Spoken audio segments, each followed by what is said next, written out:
When I was younger, my mom used to tell me this story. It was about a teacher and a classroom. The teacher gave all the students two pieces of paper. He said, take the first piece of paper, crush it up into a ball, and everyone try to make a shot into the trash can. Some kids that were closer got it in. Some that were further away had a harder chance of getting it in and missed. And then the rest of the class was somewhere in between. He then said, okay, now take the second piece of paper, crush it up to a ball, and this time we're going to try to get it in, but you're going to turn around and shoot the shot backwards. In this case, all the students missed. Now, the moral of this story is twofold. One being, everyone starts at life in different circumstances. Some people are closer to the trash can than others, but regardless of your circumstances, if you're not looking at your target, if you don't have a visualization of the shot that you're trying to make, you're going to miss. There's a 0% chance of success. I like that story, and it's resonated with me at an early age because when I first started working at about 16, 17 years old, my first job was at Legoland. I got a taste of what it meant to trade in my time for money. And it was a good experience making money, being able to spend on clothes, concert tickets, whatever.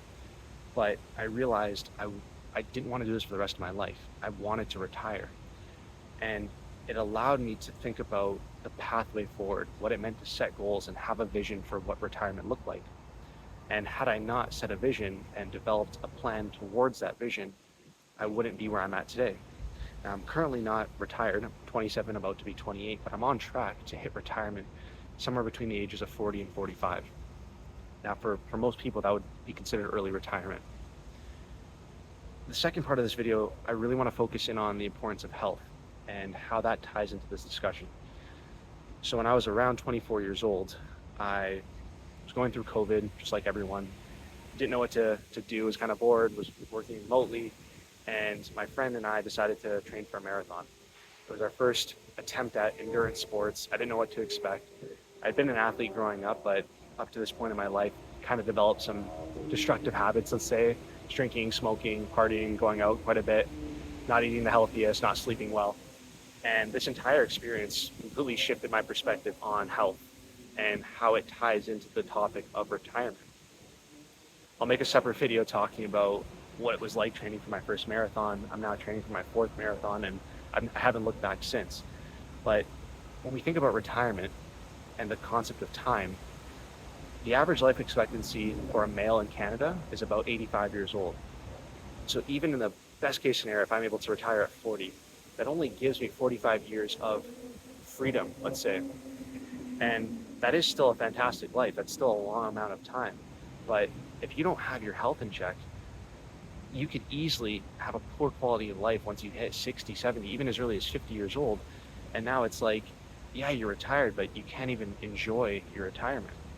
And so it made me really change my perspective on the importance of investing in health and why doing so not only will give me a better quality of life in the present, but it sets me up for a strong foundation of high quality life as I get older. I think anyone can identify people in their lives. You know, you could pick out someone who is 50 years old but looks like they're 30. They're in fantastic shape. They do everything right. They're incredibly health conscious.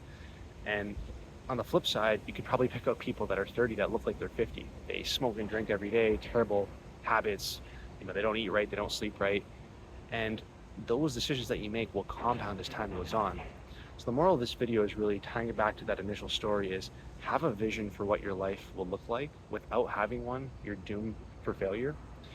And in that vision, when talking about retirement, you need to also consider your health. They go hand in hand, and the more you can prioritize the both of them, the more they'll feed off each other, and you'll have a really high quality of life and be able to hit early retirement.